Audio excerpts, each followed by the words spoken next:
તો દેશના દક્ષિણ પશ્ચિમ ભાગોમાં ચોમાસું ખૂબ જ ઝડપથી આગળ વધી રહ્યું છે। મુંબઈ પહોંચેલું ચોમાસું આગળ વધ્યા બાદ ગુજરાતમાં પણ 26 જૂનની આસપાસ ચોમાસું સત્તાવાર રીતે બેસે તેવી શક્યતા સેવાઈ રહી છે। હવામાન વિભાગ દ્વારા વ્યક્ત કરવામાં આવી છે શક્યતા। તો હાલ માટે રાજ્યના અનેક વિસ્તારોમાં વરસાદી માહોલ જળવાઈ રહેવાની સંભાવના છે। મહારાષ્ટ્ર, તેલંગાણા, છત્તીસગઢ અને બિહારના વધુ વિસ્તારોમાં મોન્સૂન પ્રવેશી ચૂક્યું છે। તો હવામાન નિષ્ણાંત અંબાલાલ પટેલના મતે 26 જૂન સુધી રાજ્યમાં વરસાદ પડવાની સંભાવના છે। તેમનું કહેવું છે કે આ જે વરસાદ છે તે ચોમાસાનો વરસાદ રહેશે। તો આગાહીકાર અથરિયા શેટ્ટીએ દાવો કર્યો છે કે રાજ્યમાં ચોમાસું દસ્તક દઈ ચૂક્યું છે। અથરિયા શેટ્ટીના જણાવ્યા મુજબ દક્ષિણ ગુજરાતમાં સત્તાવાર રીતે મોન્સૂન બેસી ગયું છે, પરંતુ આ ચોમાસાની ગતિ ધીમી રહેશે। હજુ પણ ઉત્તર મધ્ય ગુજરાત તેમજ સૌરાષ્ટ્ર કચ્છના લોકોએ ચોમાસાની રાહ જોવી પડશે।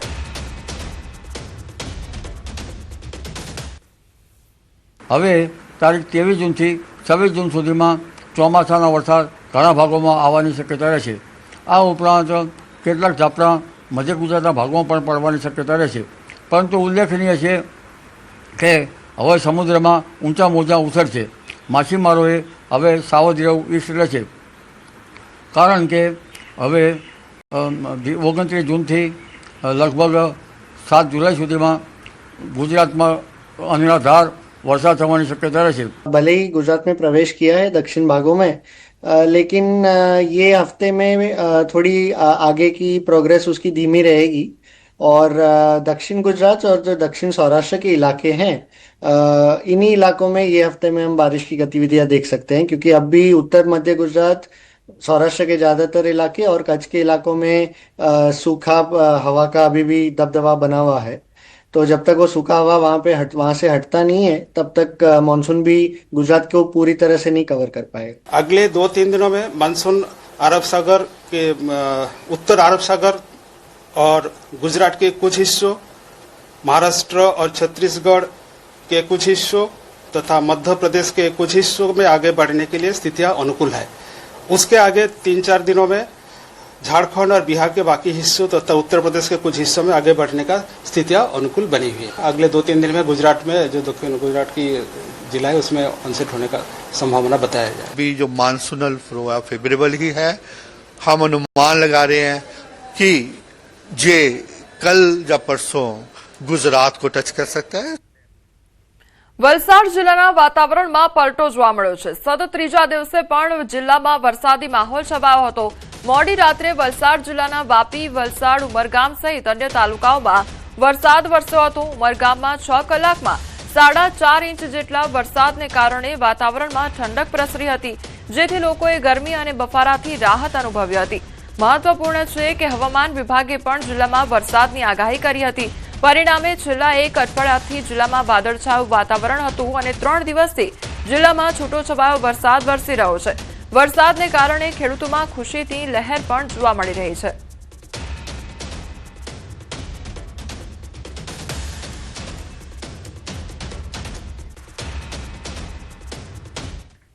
રાજકોટના ગોંડલમાં વરસાદનું અનોખા અંદાજમાં સ્વાગત કરવામાં આવ્યું। ઉમિયા મહિલા સંગઠનની બહેનો દ્વારા ગરબે ઘૂમી વરસાદનું સ્વાગત કરવામાં આવ્યું હતું। તો વરસતા વરસાદમાં મહિલાઓએ રાસ ગરબા લીધા અને અનોખી ખુશી વ્યક્ત કરી હતી। ગઈકાલે સાંજના સમયે ગોંડલ શહેર તેમજ ગ્રામ્ય વિસ્તારોમાં વરસાદ આવ્યો હતો અને ત્યારબાદ મહિલા ગરબે ઝૂમી હતી અને વરસાદનું આગમન કરવામાં આવ્યું હતું। તો ગોંડલમાં વરસાદનું અનોખા અંદાજમાં સ્વાગત કરવામાં આવ્યું છે, જેમાં મહિલાઓ ગરબા રમતી નજરે પડી છે। ઉમિયા મહિલા સંગઠનની બહેનો દ્વારા વરસાદનું અનોખું સ્વાગત કરવામાં આવ્યું છે।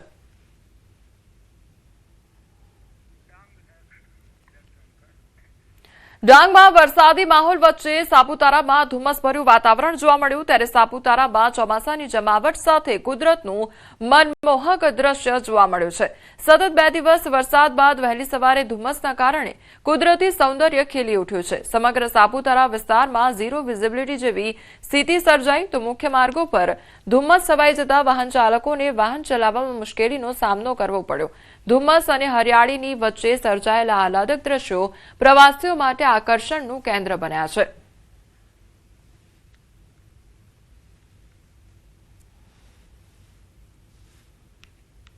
તો ડાંગ સાપુતારાની આ તસવીરો સામે આવી રહી છે કે જ્યાં ધુમ્મસ જ ધુમ્મસ જોવા મળી રહ્યું છે. તો ડાંગ જિલ્લામાં વરસાદી માહોલ જામ્યો છે. સુબીર તાલુકામાં વહેલી સવારથી જ વરસાદી માહોલ જામ્યો છે. સુબીર તાલુકામાં 2 કલાકમાં 1.5 ઇંચ જેટલો વરસાદ ખાબક્યો છે. વરસાદ પડતા ખેડૂતોમાં ખુશીનો માહોલ પણ જોવા મળી રહ્યો છે. આહવા ખાતે ક્યાંક ઝરમર તો ક્યાંક વરસાદી ઝાપટા પણ પડ્યા છે.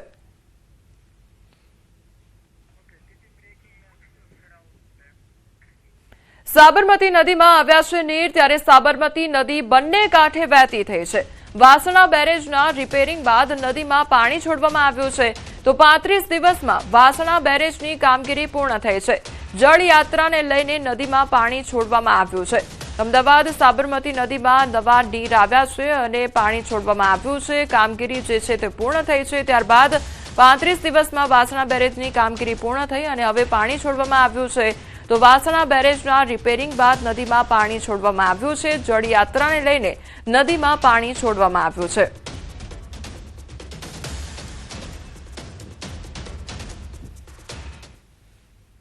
અમદાવાદની સાબરમતી નદીમાં નવા નીર આવ્યા છે અને સાબરમતી નદી ફરી એકવાર 2 કાંઠે વહેતી થઈ છે. એ સીધા દ્રશ્ય હું સાબરમતી નદીના આપને બતાવવાનો પ્રયાસ કરીશ.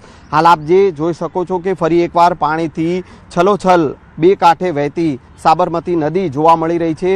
એ ભૂદરનો આરો પણ હું આપને બતાવીશ. જે રીતે જળયાત્રા ભગવાન જગન્નાથજીની નીકળવાની છે, આગામી 29 તારીખે જે છે આ જળયાત્રા નીકળવાની છે, તે પૂર્વે આ નવા નીર છે સાબરમતી નદીમાં જોવા મળી રહ્યા છે.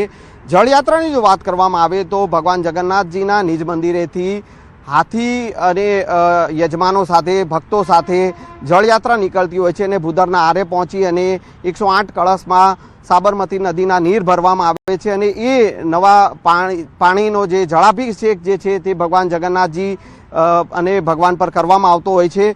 એ જળયાત્રાને લઈને અત્યારે સાબરમતી નદીમાં પાણી છોડવામાં આવ્યું છે અને તેના કારણે સાબરમતી નદી 2 કાંઠે વહેતી જોવા મળી રહી છે. ગત એપ્રિલ મહિનામાં સાબરમતી નદીને ખાલી કરવામાં આવી હતી. જે પ્રકારે વાસણા બેરેજના જે દરવાજા છે તેના રિપેરિંગના કામગીરીને લઈને આ સાબરમતી નદી ખાલી કરવામાં આવી હતી. 35 દિવસની એ કામગીરી જે છે તે પૂર્ણ થઈ છે અને તેના કારણે હવે સાબરમતી નદીમાં નવા નીર જે છે તે છોડવામાં આવ્યા છે અને તેના કારણે હાલ સાબરમતી નદી 2 કાંઠે વહેતી જોવા મળી રહી છે. કેમેરામેન હિરેન શાહ સાથે સંજય ટાંક, ન્યૂઝ 18 ગુજરાતી, અમદાવાદ. સમાચારમાં આગળ વાત કરીશું મુંબઈમાં થયેલ વરસાદ વિશે.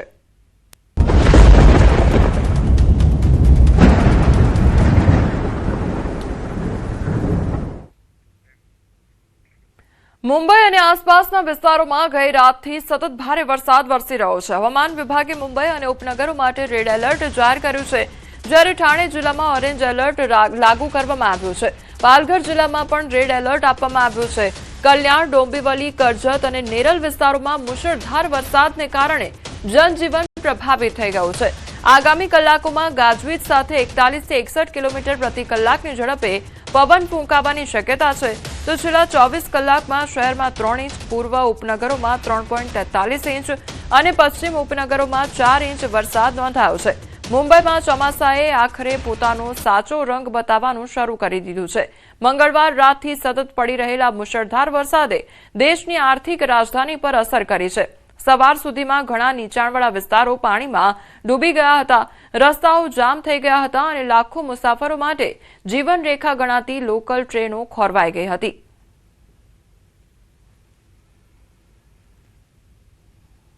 रात भर यहाँ पे जल भराव हो रहा है, रात से बारिश हो रही है. आप देख सकते हैं ये नाला सोपारा का तुलेंज एरिया है और ये यहाँ पे पुलिस स्टेशन भी है. यहाँ पे आप देख सकते हैं ये मैनेजमेंट है, ना रिक्शा है, ना ऑटो, ना बस है टाइम पर.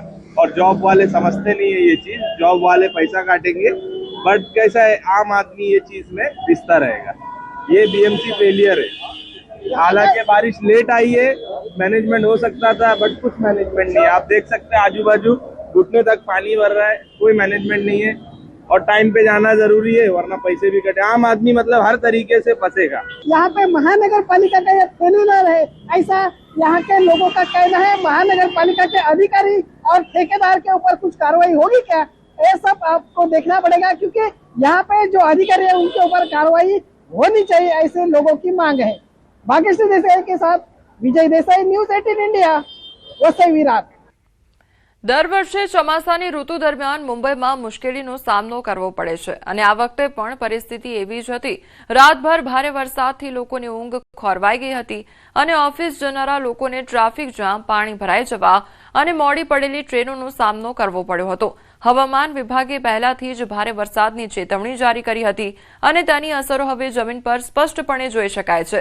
હવામાન વિભાગે મુંબઈ અને તેના ઉપનગરો માટે રેડ એલર્ટ જારી કર્યું છે. થાણે જિલ્લા માટે ઓરેન્જ એલર્ટ જાહેર કરવામાં આવ્યું છે, તો પાલઘર જિલ્લાને પણ રેડ એલર્ટ પર રાખવામાં આવ્યો છે, જ્યારે રાયગઢ, રત્નાગીરી અને સિંધુદુર્ગ જિલ્લાઓ માટે યલો એલર્ટ જારી કરવામાં આવ્યો છે. હવામાન વિભાગના જણાવ્યા અનુસાર મુંબઈમાં 41 થી 61 કિલોમીટર પ્રતિ કલાકની ઝડપે ભારે પવન ફૂંકાય તેવી પણ શક્યતા છે.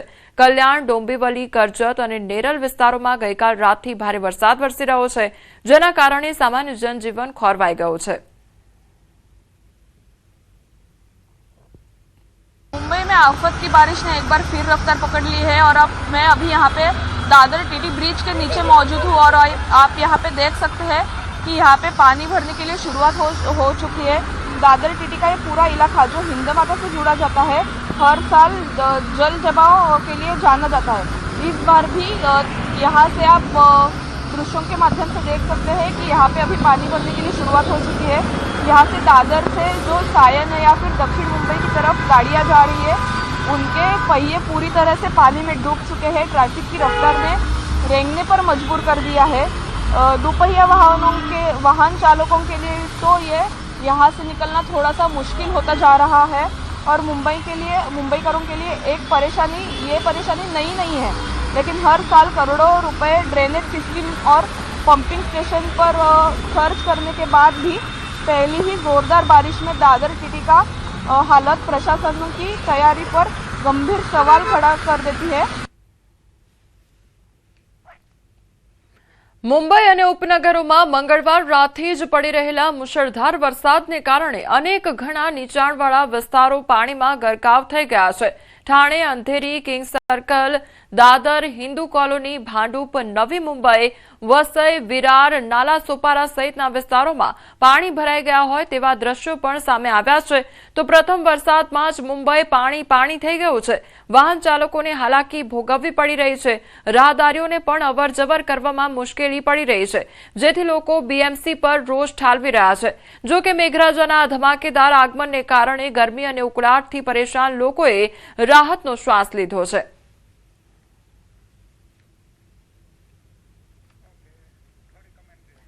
તો મુંબઈની અલગ અલગ તસવીરો સામે આવી રહી છે કે જ્યાં મુંબઈ માયાનગરી જે જણાતું છે ત્યાં આગળ ઠેર ઠેર પાણી ભરાઈ ગયા છે. રોડ રસ્તા પર પાણી વહેતા થયા છે. તો જે વાહન ચાલકો છે તેમને હાલાકી વેઠવાનો વારો આવ્યો છે. તો સ્થાનિકોમાં ભારે રોષ પણ જોવા મળી રહ્યો છે. બીએમસીની પ્રી મોન્સૂન કામગીરીને લઈને લોકોમાં ભારે રોષ જોવા મળી રહ્યો છે, કારણ કે મુંબઈમાં દર ચોમાસામાં આ પ્રકારની જ પરિસ્થિતિ જોવા મળતી હોય છે કે જ્યાં ઠેર ઠેર પાણી ભરાઈ જતા હોય છે, જેના કારણે જે રાહદારીઓ હોય છે તેમજ વાહન ચાલકો હોય છે તેમને પસાર થવું મુશ્કેલ બનતું હોય છે, કારણ કે ઠેર ઠેર પાણી ભરાઈ જતા હોય છે.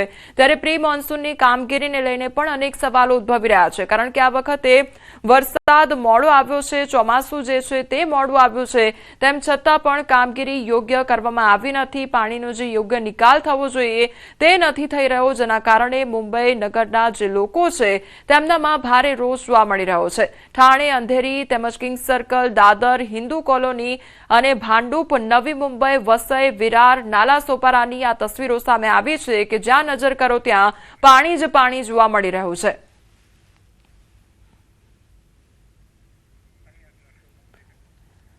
તો મહારાષ્ટ્રના શિરાળા તાલુકા અને ચાંદોલી ડેમના કેચમેન્ટમાં પણ ભારે વરસાદ જોવા મળ્યો છે. ત્યારે મુંબઈની અલગ અલગ તસવીરો સામે આવી રહી છે કે જ્યાં મુંબઈ અને ઉપનગરોમાં ભારે વરસાદનું રેડ એલર્ટ જારી કરવામાં આવ્યું છે. ગઈકાલ રાતથી જ અતિ ભારે વરસાદ ખાબકી રહ્યો છે અને હજુ પણ આગામી 24 કલાક મુંબઈમાં ભારે જોવા મળી રહ્યા છે. આગામી 24 કલાકમાં હજુ પણ ભારે વરસાદને લઈને આગાહી કરવામાં આપી છે અને અનેક વિસ્તારોમાં રેડ એલર્ટ પણ જારી કરવામાં આવ્યું છે. 61 કિલોમીટર પ્રતિ કલાકની ઝડપે પવન પણ ફૂંકાઈ શકે છે. હજુ પણ મુંબઈમાં ઠેર ઠેર પાણી ભરાઈ શકે છે, કારણ કે આગામી 24 કલાક હજુ પણ મુંબઈ માટે ભારે જોવા મળી રહ્યા છે. પહેલા વરસાદમાં જ મુંબઈ જે માયાનગરી છે અત્યારે ડૂબતી નજરે પડી રહી છે અને હજુ પણ આગામી 24 કલાક મુંબઈ માટે ભારે છે. રાતભર વરસાદ ખાબક્યો છે અને ઠેર ઠેર પાણી ભરાઈ ગયા છે, ત્યારે હજુ પણ આગામી 24 કલાકમાં ભારે વરસાદ ખાબકી શકે છે.